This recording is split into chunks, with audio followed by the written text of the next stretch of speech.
अस्सलाम वालेकुम। Programme debate news analysis में मैं हूं आपके साथ मनीज़ा मोइना और प्रोग्राम में मुझे ज्वाइन किया है पीजे मीर साहब ने, जावेद इकबाल साहब ने, इफ्तिखार अहमद साहब ने और नवीद चौधरी साहब ने। बात यह है कि फ़ौज ने ख़ुद को सियासत से दूर रखा, अपनी मुद्दत पूरी होने पर रिटायर हो जाऊंगा, ये बयान दिया गया है chief of army staff general Qamar Javed Bajwa की जानिब से जब वो वाशिंगटन में गैर रस्मी गुफ्तगू कर रहे थे। लेकिन क्या उनके इस बयान से जो पाकिस्तान में सियासी अभाम मौजूद हैं पॉलिटिकल पार्टीज़ के अंदर वो दूर हो जाएंगे? ये जानने के लिए इफ्तिखार साहब मैं आपकी जानिब आती हूँ। देखिए, असूली तौर पे तो आर्मी चीफ़ का ये बयान बिल्कुल दुरुस्त है और यही बयान किसी भी आर्मी चीफ़ को according to the constitution of Pakistan देना चाहिए। मौजूदा आर्मी चीफ़ खुशकिस्मत इस लिहाज से थे कि जब उनको एक्सटेंशन मिली तो अदालत ने ये फैसला किया कि पार्लियामेंट के पास जाओ, और पार्लियामेंट इतनी अच्छे लोगों पे मुश्तमिल थी कि उन्होंने एक वोट भी उनके ख़िलाफ़ नहीं दिया। और ये गालिबन इतने पॉपुलर आर्मी चीफ़ रहे कि शायद इतने वोट उस वक़्त के प्राइम मिनिस्टर के पास भी नहीं थे और उस वक़्त के प्रेसिडेंट के पास भी नहीं थे जिस वक़्त इनको ये एक्सटेंशन मिली। और हुआ elected by the people of Pakistan के रिप्रेजेंटेटिव ने किया। मतलब this is something which will remain always in the history of Pakistan. कभी ऐसा ना माजी में हुआ और ना शायद आइंदा कभी होगा। तो इनका ये बयान बहुत अहमियत का हमल है। ये बयान दे रहे हैं असल में उन लोगों को यकीन दिलाने के लिए जिन्होंने इनको मुंतखब किया था। इन्होंने पार्लियामेंट के उन अरकान को आज यकीन दिलाया है कि अब पाकिस्तान के सियासी निज़ाम में फ़ौज का कोई ऐसा किरदार नहीं होगा कि फ़ौज किसी को फ़ोन करे कि आज तुमने कागजात नामजदगी जमा करवाने हैं या नहीं करवाने हैं, और कोई ये फ़ोन नहीं करे कि तुम्हें सुबह मीटिंग में जाना है या नहीं जाना है, और कोई किसी को फ़ोन नहीं करेगा कि यार देख लो तुम आज गैर हाज़िर हो जाओ तो अच्छा है। तो ये यकीन दहानी करवाई है आर्मी चीफ़ ने ये बयान दे के। मैं तो बड़ा मुतमिन हूँ क्योंकि ये आर्मी चीफ़ पाकिस्तान की पूरी असम्बली की रिप्रेजेंटेशन करता रहा है, तो मैं तो बहुत मुतमिन हूँ। शुक्र है कि आईन पाकिस्तान जब 1973 में लिखा गया, शायद उसके लिखने वालों का मतबा नज़र यही था कि फ़ौज ये काम नहीं करेगी, और आज जब फ़ौज के आर्मी चीफ़ ने ये ऐलान कर दिया है तो मुझे यकीन करना चाहिए कि ये रैंक्स एंड फाइल में भी जाएगा, और जो बाद में कमांड संभालेंगे उनके लिए वाज़े तौर पे ये ऑर्डर ऑफ द डे जिसको हम बोला जाता है, अगर ये ऑर्डर ऑफ द डे उस वक्त जारी होगा जब नया चीफ़ आएगा, उस दिन एक नया ऑर्डर ऑफ द डे जारी होगा। लेकिन मैं इसको समझता हूँ कि this is the order of the day for the entire arm forces of Pakistan, कि आप लोगों का कोई तल्लुक़ नहीं है कि आप सियासत में किसी किस्म का कोई रोल प्ले करें, मदाखलत करें, किसी को मजबूर करें, किसी को हीरो बनाएं या किसी को ज़ीरो बनाएं। सो आई अप्रिशिएट इट। ठीक है, पीजे मीर साहब आपकी जानिब आती हूँ। ये कहा गया है जनरल बाजवा की जानिब से कि दूसरी बार अपनी मुद्दत पूरी होने के बाद मैं अपने ओहदे से रिटायर हो जाऊँगा। बहुत क्लियर कट उन्होंने ये बात कह दी है, लेकिन अब जो मुतालबात किए जा रहे थे पाकिस्तान तहरीक इंसाफ की जानिब से भी, क्या उसमें कहीं पर ठहराव नज़र आएगा? देखिए, ये एंड में प्रोविडेंट प्राइम मिनिस्टर का ही हो, हालांकि उनकी एज इस वक्त 61 है और उनको 3 साल की एक्सटेंशन मिल सकती है। लेकिन वाशिंगटन में जिस तरह उन्होंने एक क्लोज सर्किट में बात की कि वो आगे फर्दर एक्सटेंशन नहीं लेना चाहते, बात है क्योंकि उसके अंदर ये नहीं कि वो लेना चाहते हैं या उनको या देनी चाहिए। आप एक जो सिस्टम चल रहा है आर्म फोर्सेस का, आप उसको डिस्टर्ब कर देते हैं, और ये डिस्ट्रप्शन जो है, मुझे खुद एक former chief of army staff ने बताया कि ये अच्छी नहीं होती है और उसके अंदर एक डिसकंटेंटमेंट सी पैदा होती है। हालांकि आपसे कोई बात करेगा नहीं क्योंकि डिसिप्लिन होता है सितारे के अंदर। मैं ख्वाजा आसिफ की जो स्टेटमेंट आई है, उनकी स्टेटमेंट कह लें ट्विटर पे, मैं टोटली उनको एंडोर्स करता हूँ। वो कहते हैं कि ये जो मैंने भी पहले बात की है कि फौज का जो चीफ है वो फौजी ही उसको सिलेक्ट करे, आप उसको पॉलिटिकल डोमेन में आने ही मत दो। क्यों? क्योंकि अगर आप 5 नाम भेजोगे तो इमीडिएटली प्राइवेट सेक्टर्स के अंदर से लॉबिंग शुरू हो जाती है, ये सर ये जाट है, ये राई है, ये फलाना है, ये है, ये वो है, और वहां से एक पॉलिटिकल एक एंगल इसको मिलना शुरू हो जाता है। मैं समझता हूँ इस एंगल को खत्म कर दो। Chief of army staff is the best person जो कि अपने जनरल्स को जानता है, उनकी परफॉर्मेंस को जानता है, उनकी एबिलिटी को जानता है, कमांड एंड कंट्रोल को जानता है, और इस लिहाज से एक civilian prime minister doesn't know anybody. जो मर्जी प्राइम मिनिस्टर ले लो, उसको आर्मी अफेयर्स का रनिंग का नहीं पता, वो सिर्फ चीफ ऑफ आर्मी स्टाफ होता है जो उनको गेन करता है। अब आप देख लो 72 से लेके आज तक 10 आपके आर्मी चीफ आए हैं, 5 किसने बनाए थे? नवाज शरीफ ने। आप बाद में देख लो क्या हालत हुई है। सो द क्वेश्चन है राइजेस, हम इसको पोलिटिसाइज करें ही ना। ये इफ्तिखार साहब बिल्कुल सही बात कर रहे हैं, ये एक अच्छी स्टेटमेंट है, इसको हमें बिल्कुल एक पॉजिटिव तरीके से लेना चाहिए। लेकिन एट द सेम टाइम तो कहते ना कई लोग कि जी अब प्राइम मिनिस्टर अगर चीफ को अपॉइंट करेगा तो फिर चीफ जो है वो कहीं ना कहीं प्राइम मिनिस्टर को भी अपॉइंट करेगा। So let everybody stay in their own domain, और ये हुआ है बात।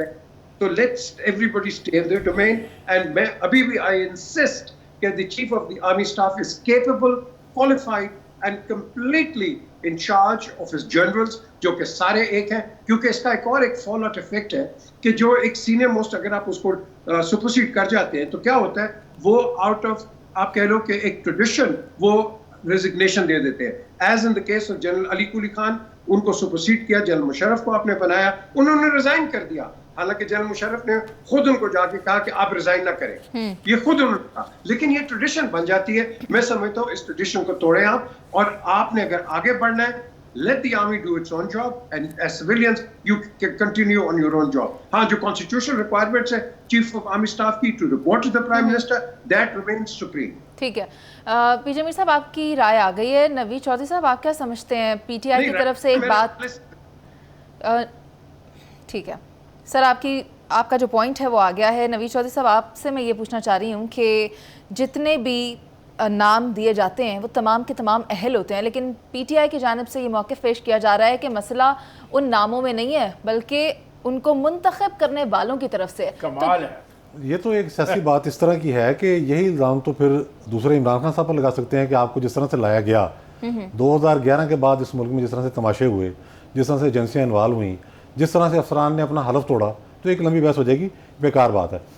बुनियादी चीज़ ये है कि जनरल कमर जवेद बाजवा ने जो बात अमेरिका में की और वज़ीर दिफा ख्वाजा आसिफ ने जो बात आज इस्लामाबाद में की, उसमें क्लैरिटी के साथ बता दिया गया है कि इस हवाले से कोई दबाव, कोई धमकी कबूल नहीं की जाएगी, मुस्तरद कर दी गई है। बल्कि वो कहते हैं ना कि इंकलाब आएगा नहीं, आ चुका है। तो उन्होंने कहा फारग हैं आप, ये अपने प्रोसीजर के मुताबिक होगा। आर्मी चीफ साहब रिटायर हो रहे हैं, जिनका ये ख्याल था कि वो 4 माह और रहें, उससे पहले इलेक्शन कराए जाएँ, फिर नया बंदा आएगा वो आर्मी चीफ लगाएगा, ये सिलसिला कभी ख़त्म ही ना हो। तो ये क्लैरिटी आज आ गई, और हुकूमत ने भी कह दिया कि इस माह के आखिर में और अगले माह के शुरू में प्रोसेस स्टार्ट हो जाएगा। स्टार्ट तो वैसे हो चुका होगा। तो एक चीज़ तो ये आगे पॉलिटिकल। जहाँ तक सेनेटी का मामला है, देखें हमने यहाँ देखा है कि बहुत सारे कानून बने, कायदे बने, इदारे अपनी मर्जी करते हैं। आर्मी चीफ आप जिसको भी लगा लें, वो इदारे को पहले डिफेंड करेगा ना। फौज का हुस्न क्या है? डिसिप्लिन। बंदूक है ना उनके पास, लेकिन अगर डिसिप्लिन ना हो तो बंदूक कितनी खतरनाक चीज़ आप तस्वुर करें। डिसिप्लिन उनका हुस्न है। ये कानून बना देना कि जी सीनियर मोस्ट होगा या वो होगा, आप देखते हैं बाद में अमल दरामद कोई नहीं करता है इस पर। सुप्रीम कोर्ट में इस वक्त बामरे मजबूरी अमल हो रहा है। जैसे ही उन्हें मौका मिला नए जजेस लाने का, उन्होंने उसको वायलेट करना शुरू कर दिया, और इफ्तिखार चौधरी साहब ने बैठ के खुद ही पॉलिसी बना दी कैसे मामला होगा। तो अगर कोई ऐसी अपेक्स बॉडी बन सकती है जो इन चीज़ों का जायज़ा ले सके और गौर कर सके कि कौन सा इंसान, ज़ाहिर कैपेबिलिटी तो एक जैसी है, कमांड के वाले से ज़्यादा कैपेबल है या मामला को ज़्यादा बेहतर अंदाज में समझ रहा है। आपके जो जियो स्ट्रेटेजिक मफादात हैं उनको भी देखना होता है ना, एक पहलू तो नहीं उसका होता। तो उस हवाले से भी गौर हो सकता है, ये मार्जिन रहना चाहिए। अगर आप महकमाना कोई बनाना चाहते हैं इस तरह का कानून तो बना के देख लें, लेकिन पहले आप ये देख लें कि अदालतों में उस कानून का एक, अब जो सीनियर जजेस लाने वाला मामला तो उन्होंने लिबरेट के रख दिया ना, इस पर क्वेश्चन हो रहे हैं। किसी स्टेज पर यह भी चैलेंज हो सकता है कि फलां साहब को चीफ जस्टिस ना बनाओ, उसके लिए भी अभी से बहुत सारी लामिंग शुरू ठीक है। नवीद साहब, इफ्तिखार साहब आप ऐड करना चाह रहे हैं? मैं ऐड करना चाह रहा हूँ कि बेहतरीन तरीका तो ये है कि chief of the army staff और चीफ ऑफ द जो ये सुप्रीम कोर्ट, इनके एक कमेटी को नाम होनी चाहिए, वो पेश किए जाएँ सेनेट की आगे और नेशनल असेंबली की कमेटियों के आगे, वो इनको बुलाएं, इनके इंटरव्यूज़ करें और फिर फैसला करें। इसमें क्या बुरी बात है? ये इसमें क्या बुरी बात है? सवाल है कि the best person should be there to rule the department, तो अपने डिपार्टमेंट को जो करना करे बेस्ट पर्सन। अब बेस्ट पर्सन का फैसला फिर वही होता है कि उस्ताद फैसला करता है कि उसके बेहतरीन 5 स्टूडेंट्स कौन से हैं। ठीक है, ठीक है, ये हक, ये तो उसका हक है, ये तो हक उससे छीना नहीं जा सकता। That's all. और अगर आपने हक छीनना है तो फिर लेट दी सेनेट और the national assembly committees to make this decision. Javed साहब, आप क्या समझते हैं, मुल्क अगर बेहतर समत में चले तो उसके लिए मईशत का मजबूत होना ज़रूरी है, लेकिन अगर सियासी तनाव मौजूद रहेगा तो फिर ये मईशत की सम दुरुस्त नहीं हो सकती। जिस मामले को मुद्दा बनाया जा रहा था, चीफ ऑफ आर्मी स्टाफ की अपॉइंटमेंट, उस पर तो क्लियर स्टेटमेंट सामने आ गई है, तो अब क्या वो तमाम सियासी अभाम दूर हो जाएंगे? होने भी चाहिए, क्योंकि आप इस स्टेटमेंट की टाइमिंग्स देखें और किस जगह से दी जा रही है, ये भी नोट करने की ज़रूरत है। और इस स्टेटमेंट के लिए 4 दिन वेट भी किया जा सकता था, तो क्यों दी गई? उसकी वजह ये थी कि इस वक्त पॉलिटिकल सर्कल्स में जिस तरह आर्मी चीफ की अपॉइंटमेंट को डिस्कस किया जा रहा था, हमारी पॉलिटिकल लीडरशिप ने जिस तरह इस अपॉइंटमेंट को सीरियस लिया हुआ था, इस हद तक चले गए थे कि हमने मुख्तलिफ नाम देना शुरू कर दिए थे, जो कि गलत है, नहीं होना चाहिए। आर्मी को अपने मामलात में नहीं घसीटना चाहिए। आज की जो बयान है उसके 2 हिस्से हैं कि आर्मी का पॉलिटिकल रोल नहीं होना चाहिए, ये ख्वाहिश है हमारी सबकी, लेकिन क्या माजी में इस ख्वाहिश पे कितना अमल हुआ, किसने किया, क्यों हुआ, ये देखने की चीज है। ये अलग बहस है। गलती जिनकी भी थी, क्वेश्चन ये आता है कि बेसिक इशू क्या है कि जब आप जिस जमहूरी निज़ाम में रह रहे हैं उस जमहूरी तरीके अडॉप्ट नहीं करेंगे, अवामी शऊर पे यकीन नहीं करेंगे, अवाम की फलाह के लिए काम नहीं करेंगे और सिस्टम से ज़्यादा बैक डोर चैनल्स अडॉप्ट करेंगे हुकूमत में आने के लिए, तो फिर इंटरवेंशंस होंगी। सर, ये एक कड़वा सच है। सर, मैं आपकी इजाजत से ऐड करना चाहती हूँ, बैकडोर मीटिंग से मुराद आपकी वही है जो बिल्कुल जो गेट नंबर 4 में होती है मीटिंग्स, सर वो तो नहीं जो ऐवान सदर में हुई थी। ऐवान सदर में होती है, बिल्कुल ठीक कह रही हैं आप। Are we discussing gate number 4 और आर वी डिस्कसिंग सर हम ये डिस्कस कर रहे हैं कि आर्मी चीफ की जो स्टेटमेंट है उसमें 2 इंपॉर्टेंट चीजें हैं। पॉलिटिकल इंटरवेंशन नहीं होनी चाहिए। क्यों होती है फिर? क्वेश्चन तो पहले ये होगा कि ये बयान देने की जरूरत क्यों आई? We must trust him. क्यों? हमें ट्रस्ट है सर, हमें ट्रस्ट है, मगर मेरा क्वेश्चन ये है कि इसकी वजाहत देने की जरूरत इसलिए आई कि पिछले 3 महीने से पाकिस्तान की सियासत में जिस तरह मिलिट्री लीडरशिप को डिस्कस किया जा रहा है, जिस तरह पॉलिटिकल इंटरवेंशन हो रही है, जिस तरह ईवान सदर में मुलाकात की बात हुई है, जब बैक डोर आप बातचीत करेंगे, जब आप एमएलए की बात करेंगे, जब आप लेवल की बात करेंगे, तो फिर सर ये पॉलिटिकल इंटरवेंशन ही है ना। और क्या साहब वो जो आप खुद इनवाइट करते हैं हमारी पॉलिटिकल लीडरशिप। और जहां तक मईशत की बात है, इसमें कोई 2 राय नहीं है।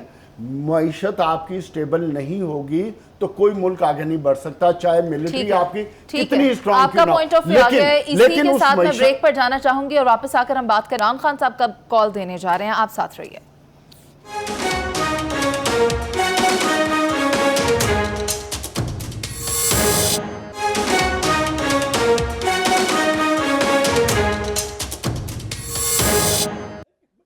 Welcome back. अगर हम बात करें पाकिस्तान की मौजूदा सूरत हाल की, तो आए रोज़ नई मुश्किलात पैदा होती चली जा रही हैं। अगर मैं बिलखुसूस इमरान खान की बात करूं, जैसा कि मैंने ब्रेक पर जाने से पहले भी कहा था कि इमरान खान मुमकिन तौर पर कोई कॉल देने वाले हैं।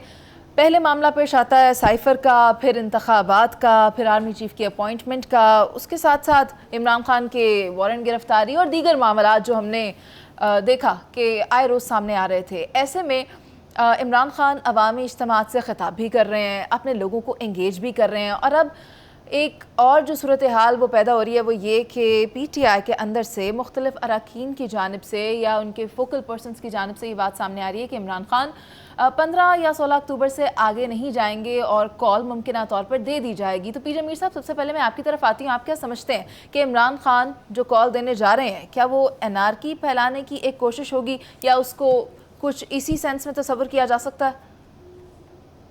मैं ये लफ्ज़ इस्तेमाल नहीं करूँगा क्योंकि एनार्की बहुत सीरियस लफ्ज़ है, बहुत सीरियस लफ्ज़ है। ठीक है। और ना पाकिस्तान में कोई ला सकता है और ना लाएगा।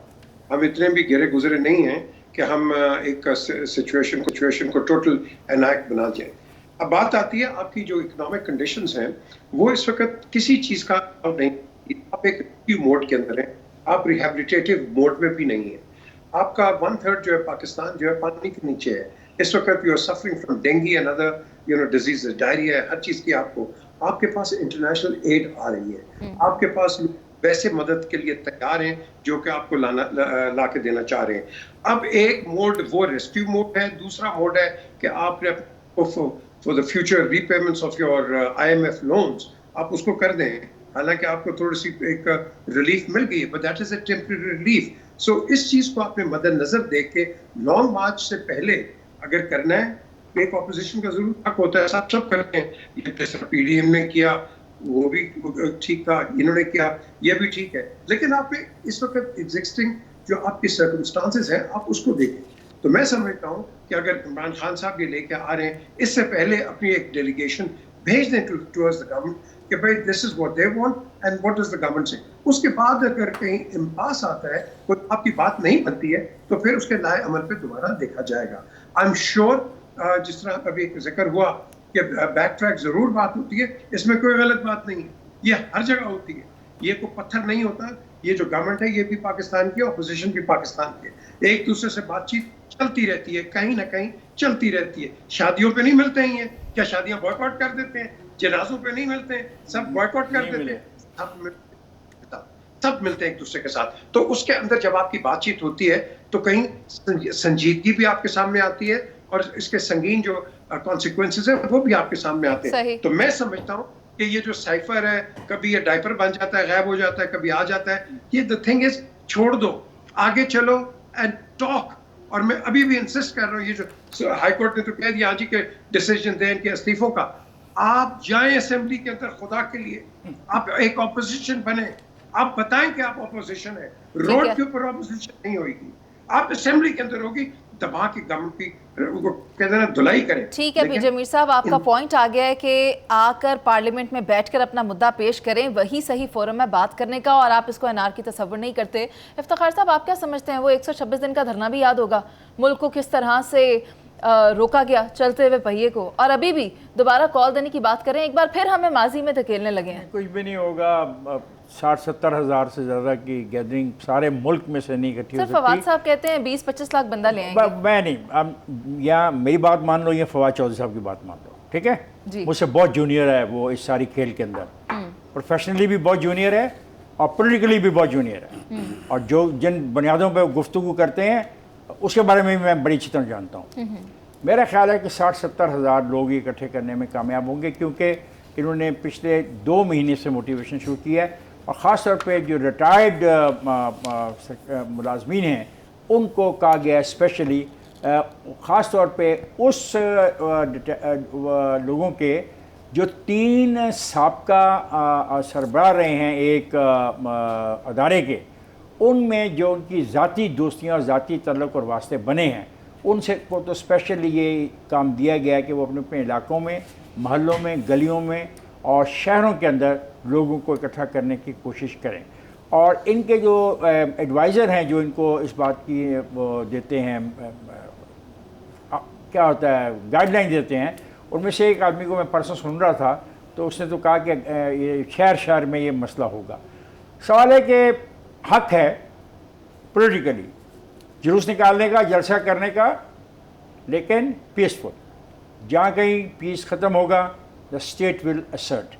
When the state start asserting, तो फिर क्लैश होता है। जब क्लैश होता है तो फिर गलती होती है कहीं ना कहीं से, दोनों तरफ में से किसी एक से, और फिर मामलात ख़राब होते हैं। और बाकी रहा ये जो बात अनारकी की जो लफ्ज़ है, ये लफ्ज़ हाँ इन्होंने इस्तेमाल किया। शेख रशीद ने कहा कि इस मुल्क के अंदर सड़कों पे खून बहेगा, उसने कहा रेजिस्टेंस होगी, उन्होंने कहा अनारकी होगी, उन्होंने कहा मुकाबला करेंगे और डट के मुकाबला करेंगे। कल जो कुछ उन पार्टी ने जिस तरीके से, जिस स्टाइल से कमिटमेंट दी है, वो स्टाइल तारीख़ में सेकेंड वर्ल्ड वॉर से पहले का है। और एक लीडर था ऐसा जिसके साथ सेकेंड वर्ल्ड वॉर में लोग जाते थे और खड़े होते थे और कतारों में खड़े होते थे, और उन लोगों ने, जो उसके चाहने वाले थे, उन लोगों ने अपनी जानें दी। पूरा का पूरा मुल्क जो है उन्होंने इसके उस आदमी की खातिर दिया। तो मुमकिन है इतने जो आपने तादाद बताई है, मुमकिन है वो उतनी तादाद आ जाए। तो फिर एक बात याद रखिएगा, अगर उतनी तादाद आएगी तो बाकी लोग भी जो है ना, वो कोई घरों में बैठ के आराम से उसको फूलों के हार नहीं पहनाएंगे। That will create the worst anarchy in the country, जिसको फिर काबू पाने के लिए शायद फौज पाकिस्तान को हतमी फैसला करना। बिल्कुल सर, वैसे ही जिस तरह हुकूमत ने ये जिम्मेदारी राना सनाउल्लाह को दे दी है कि अगर इस तरह का Rana Sanaullah may not be in a position even, right? I may tell you, जो आपने फिगर मुझे बताया है, if it comes on the road, the clashes start, Rana is nowhere. Sir, मैं नवीद साहब की तरफ आती हूँ। फोर्सेस। नवीद साहब, आप क्या समझते हैं, कहा यह जा रहा है सेनेटर एजाज चौधरी की जानिब से भी कि 15 या 16 तारीख है, उसके बाद फाइनल कॉल दे दी जाएगी, और अगर शेख रशीद की बात करें तो उन्होंने कहा है कि 15 नवंबर तक फैसला हो जाएगा, आर या पार। शेख रशीद और एजाज चौधरी तो किसी खाते में नहीं, खुद इमरान खान साहब ने ये बार बार कहा था कि अप्रैल में फैसला हो जाएगा, अच्छा। मई में फैसला हो जाएगा, ठीक है जी, हाँ जून में, जुलाई में फैसला हो जाएगा, अगस्त में हो जाएगा, अक्टूबर आखिरी महीना है, वही चल पड़ा। अगर उनके बस में होता तो पहले दिन ही वो निजाम का गला घोंट देते।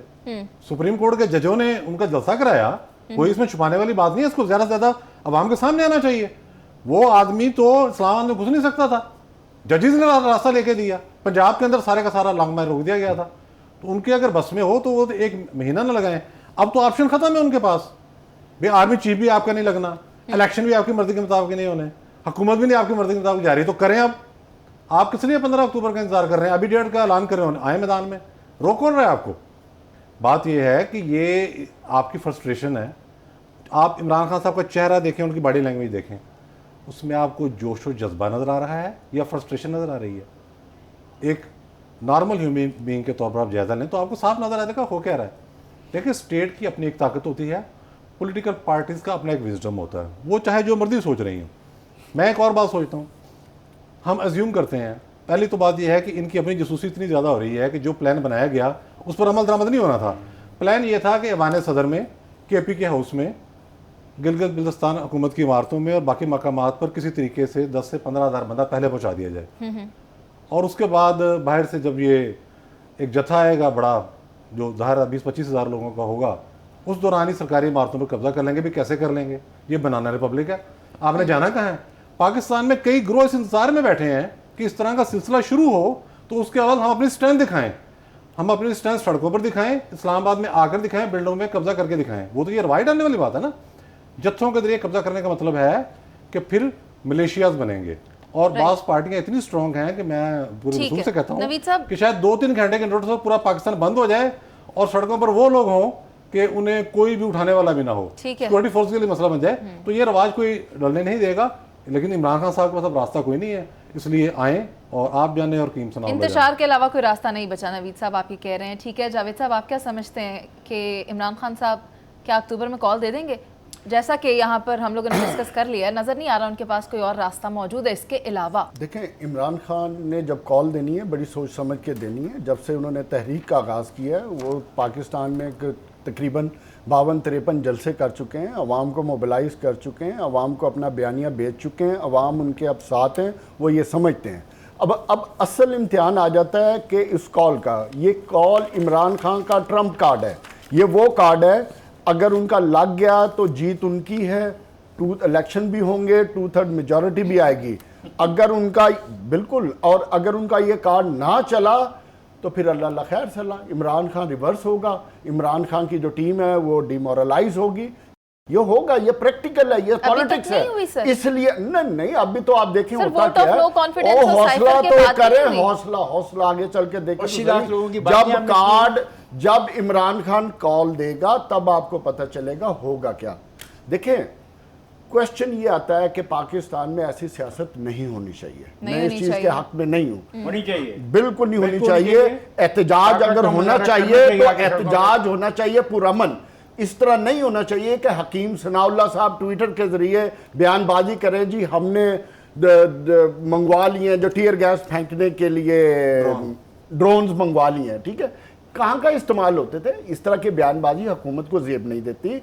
लेकिन दूसरी तरफ अगर इमरान खान अपनी पूरी ताकत के साथ आएगा, अगर आता है, तो दूसरी तरफ मैं समझता हूँ हुकूमत भी उतनी ताकतवर है, हुकूमत के पास भी उतने ही रिसोर्सेज हैं, हुकूमत के पास भी इतनी ताकत होती है कि वो किसी भी तरीके से अपनी ताकत के जरिए किसी भी चीज़ को रोकने की सलाहियत रखती है, इसमें कोई दो राय नहीं है। लेकिन जो असल बात है कि क्या इमरान खान 2 लाख 3 लाख या इवन 1 लाख लोग भी लेकर अगर इस्लामाबाद में आ जाता है, और दूसरी तरफ से जिस तरफ मेरे दोस्त चौधरी साहब ने इशारा किया, मौलाना फजलुर रहमान नाम नहीं लिया सर उन्होंने, पर 30 सेकंड्स है। ठीक है। अगर मौलाना फजलुर रहमान भी दूसरी तरफ कॉल दे देते हैं तो फिर उस तरफ तीसरी बात चली जाती है जो इफ्तिखार साहब ने कहा कि ऐसी पॉलिटिकल अनॉर्की आएगी कि फिर ये सिस्टम ही शायद लपेटा जाए, या फिर राना सनाउल्लाह जो हकीम बने हुए अपने आप में, उनकी ये हिकमत भी फेल हो जाए।